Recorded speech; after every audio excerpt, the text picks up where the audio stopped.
नमस्कार। आज की हमारी चर्चा का विषय है साधना का अंतिम चरण, जिसे हम यहाँ पर तृतीय चरण भी कह सकते हैं, क्योंकि इसके पूर्व हमने 2 चरणों की व्याख्या की है। साधना के तृतीय चरण में जो सबसे महत्वपूर्ण बात है कि अपनी ध्यान में और गहराई लाना होगा। अपने ध्यान में और ज़्यादा स्थिरता लानी होगी। पहले हम जितना ध्यान करते थे, अब उसमें और गहराई लाएं और ज़्यादा समय तक बैठें। दिन में दोनों समय हम जो है ध्यान में बैठना शुरू करें। प्रातःकाल, सायंकाल दोनों समय ध्यान में बैठना शुरू करें और दिन में भी जब अगर एक्स्ट्रा समय मिलता है तो उस समय भी बैठें और इसमें संकल्पों विकल्पों का त्याग करें। प्रारंभिक स्थिति में तो हम कोई ऑब्जेक्ट लेते हैं और फिर उस पर मन को एकाग्र करते हैं, या हम कोई एक शुभ विचार ले लिए, उस शुभ विचार पर अधिक देर तक टिके रहने का अभ्यास करते हैं। लेकिन अंतिम स्थिति में अब संकल्पों विकल्पों का त्याग करें, दृष्टा अभ्यास करें, साक्षी अभ्यास करें, यानी अपने मन को वृत्तियों से मुक्त करने का अभ्यास करें। और जब वृत्तियों से मुक्त करने का अभ्यास करने लगेंगे तो देखेंगे कि मन और सूक्ष्म होता जाएगा।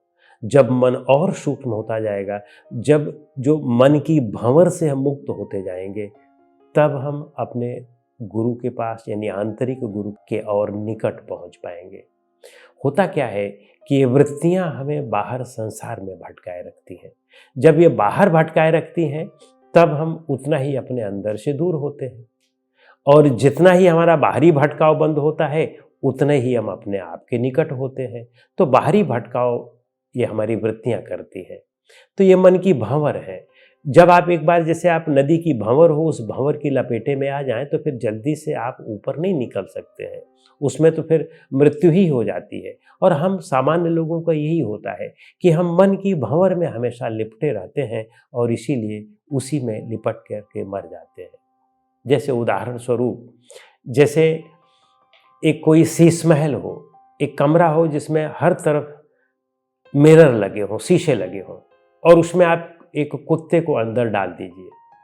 तो कुत्ता जब उसमें जाता है तो वह जिधर भी देखता है उसकी परछाई ही उसमें नजर आती है, लेकिन उसको अपने आपका तो बोध होता नहीं है कि वह मैं ही हूँ। तो इसलिए वह उसे अपना अपना विरोधी समझ करके भौंकना शुरू करता है। और यदि आप उसको रात भर के लिए छोड़ दें या दिन भर के लिए 4-6 घंटे के लिए छोड़ दें, तो जिधर देखता है अपनी ही परछाई को अपना विरोधी समझ करके बस उस पर भौंकता रहता है और उधर से भी वही आवाज़ आती है। तो वह सोचता है कि यह कोई हमारा विरोधी है और फिर भौंक भौंक करके मर जाता है। ठीक उसी तरह से हम लोग भी हैं। अपने ही विचारों में तो हम भौंक भौंक करके मरते हैं, अपने ही विचारों में तो हम लड़ लड़ करके मरते हैं, अपनी ही स्मृतियों में तो हम लड़ लड़ करके मरते हैं। 50 साल पुरानी बातें हमें याद होंगी। हम जितने साल के हैं उससे 1 साल बाद की अगर देखें तो सारी बातें याद होगी। हमने ऐसा कहा, उसने हमको ऐसा कहा, ऐसा होना चाहिए था, वैसा होना चाहिए था, हमको उसको मारना चाहिए था, उसने हमको पिटाई की, उसने हमको ऐसा क्यों कहा। इन्हीं सब चीज़ों में तो हम उलझे रहते हैं हर समय, और इसकी वजह से हमारा रत्न तुल्य जीवन जो है वह व्यर्थ चला जाता है। तो जब आप उस मन की भंवर से जब मुक्त होते हैं, इन स्मृतियों से मुक्त होते हैं, तब आप अपने अंदर के वास्तविक गुरु के पास पहुंचते हैं। और जब वहां आप पहुंचते हैं, उससे आपका सामना होता है, तब आप देखें कि फिर ज्ञान का पट खुलने लगता है।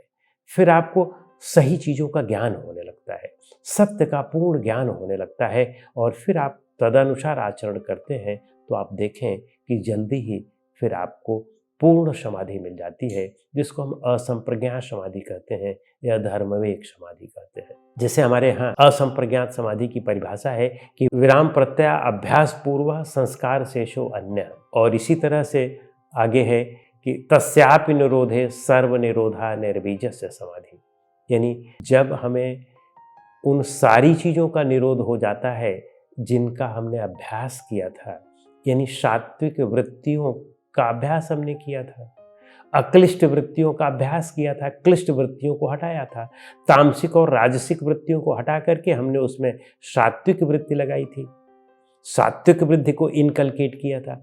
अब वो कह रहे हैं कि उसका भी निरोध कर दो। जब आप सात्विक वृत्ति में आ जाते हैं तब तो यह हमारी संप्रज्ञा समाधि है, पहले लेवल की समाधि है, सभी समाधि है। लेकिन जब आप सात्विक वृत्ति का भी निरोध कर देते हैं, तस्यापि निरोधे, तो फिर कहते हैं कि सर्व निरोध, सब कुछ का निरोध हो जाता है। तामसिक और राजसिक का तो पहले ही निरोध हो गया था, अब सात्विक का भी निरोध हो गया। सात्विक के निरोध करने का मतलब है कि जो सतोगुण हम करते हैं, जो कार्य हम करते हैं, कर्म करते हैं, उस सच्चे कर्म में भी आसक्तिहीन हो जाए। जब उसमें भी आप अनासक्त हो जाते हैं, तब उसे हम निष्काम कर्म कहते हैं। वह कर्म संस्कार नहीं बनाता है, वह कर्म बीज नहीं बनाता है, और इससे हम अगले जीवन मरण की प्रक्रिया से मुक्त हो जाते हैं। उसी को हम मोक्ष कहते हैं, कैवल्य कहते हैं। तो यही निर्वीज समाधि है, यानी सब कुछ अब जल जाता है, सारे संस्कार रोस्ट हो जाते हैं। तो हमें उस स्थिति तक पहुंचना है, अपने आप तक पहुंचना है। तदा दृष्टु स्वरूपे अवस्थानम, साधना की ही अंतिम सीढ़ी है। और इसमें आप कर्म करेंगे, और जो भी कर्म करेंगे, बाकी शेष समय में जो भी कर्म करेंगे, वह केवल पूजा होगी, अनासक्त वाला कर्म होगा, और वह कर्म लोक संग्रह के लिए होगा, पूरे वर्ल्ड आर्डर को मेंटेन करने के लिए होगा, समाज को, संसार के आर्डर को मेंटेन करने के लिए होगा। इससे समाज में संतुलन बनेगा।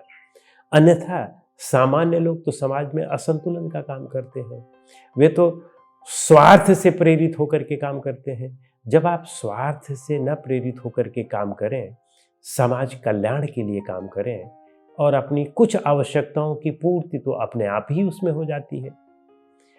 क्योंकि योगी, जो वास्तविक योगी है, वह इच्छा करता नहीं है। आवश्यकताएं जो रोटी कपड़ा मकान की सामान्य चीज़ों की है, झीनी मोटी चीज़ें जो भी मिल जाती हैं, कपड़ा भी जो भी मिल जाता है सामान्य, भोजन भी जो सहज और सामान्य मिल जाता है, वस्त्र भी जो सहज और सामान्य मिल जाता है, बिस्तर भी जो सहज सामान्य मिल जाता है, घर भी जो सहज और सामान्य मिल जाता है, बस उसी में उसका गुजारा होता है और उसी में वह रहता है। तो कहने का मतलब कि सहज चीज़ें जो मिल जाती हैं आवश्यकताओं की पूर्ति के लिए, उसके लिए वह अनिवार्य है। और साथ में जो बाकी समय शेष बचता है, और मेरे ख्याल से घंटे 2 घंटे के ही कार्य में हो जाता है, या न भी करना पड़े तब भी लोग भिक्षा के रूप में इतना दे जाते हैं। बाकी शेष अपना समय वह लोक कल्याण में हो, उपदेश में हो, लोगों के जीवन को बदलने में हो, तो जिसे हम लोक संग्रह कहते हैं। जब इसमें हम कर्म करते हैं तो हम पूरी तरह से मुक्त हो जाते हैं, और फिर ऐसे व्यक्ति वस्तुतः आत्मस्थित व्यक्ति होते हैं, ज्ञानी व्यक्ति होते हैं, संसार के लिए प्रेरणा स्वरूप होते हैं। इन्हीं को हम भगवान कह सकते हैं, इन्हीं को हम ईश्वर कह सकते हैं। और वह भगवान और ईश्वर का बीज हम सब में है, यानी हम सब हैं भगवान और ईश्वर, लेकिन हम सोए हुए हैं, वो लोग जगा लेते हैं। तो साधना की अंतिम सीढ़ी में हम जब असंप्रज्ञात समाधि प्राप्त करते हैं, तो हम भी उसी तरह से जग जाते हैं, हम भी भगवान और ईश्वर हो जाते हैं। तो राम और कृष्ण, बुद्ध ये बाहर नहीं है, या ईश्वर ब्रह्म ये बाहर नहीं है, हम स्वयं ही हैं। वह हमारा जो आत्म स्वरूप है वह स्वयं ही है, बस उसे जगाना होता है। और इसीलिए कठोपनिषद में कहते हैं कि अणोरणीयान महतो महीयान आत्मानम जंतोर निहितो गुहायाम, यानी कि वह आत्मा अणु से भी छोटा है और महान महान चीज़ों से भी बड़ा है, महान है। यानी उसकी महिमा इतनी है कि वह बहुत छोटा भी है और बहुत महान भी है। और दूसरी बात कहते हैं कि जंतोर निहितो, वह हमारे हृदय के अंदर है, गुहायाम, हमारे हृदय के अंदर है। या अंदर है यह भी कहने का एक तरीका है, वास्तव में हम स्वयं ही हैं। वह हमारे अंदर तो हम ही हैं, क्योंकि हमारे अतिरिक्त हमारे अंदर और कोई नहीं हो सकता है। तो हम ही हैं वास्तव में वह ब्रह्म। और फिर आगे कहते हैं कि तम क्रतुः पश्यति, उसे वही देख पाता है जो तम क्रतु हो, निष्काम हो, सेल्फलेस हो, यानी जो केवल सेल्फलेस कर्म करता हो, निष्काम कर्म करता हो, किसी स्वार्थ से रहित होकर के कर्म न करता हो, वही उसका अनुभव कर पाता है। यहाँ पर पश्यति है, मैंने वही उसको देख पाता है। तो चूंकि देखने की तो कोई चीज़ है नहीं, आँख से जो देखी जाती है वह तो दृश्य होता है, माया होती है। यानी यहाँ पर लाक्षणिक इसका अर्थ है कि वही अपने स्वरूप को समझ पाता है, वही अपने अंदर स्थित हो पाता है जो निष्काम होता है। तो इसलिए हम लोग साधना के अंतिम चरण में ध्यान की पूर्ण गहराई में जाएं और पूर्ण निष्काम हो जाएं। नमस्कार।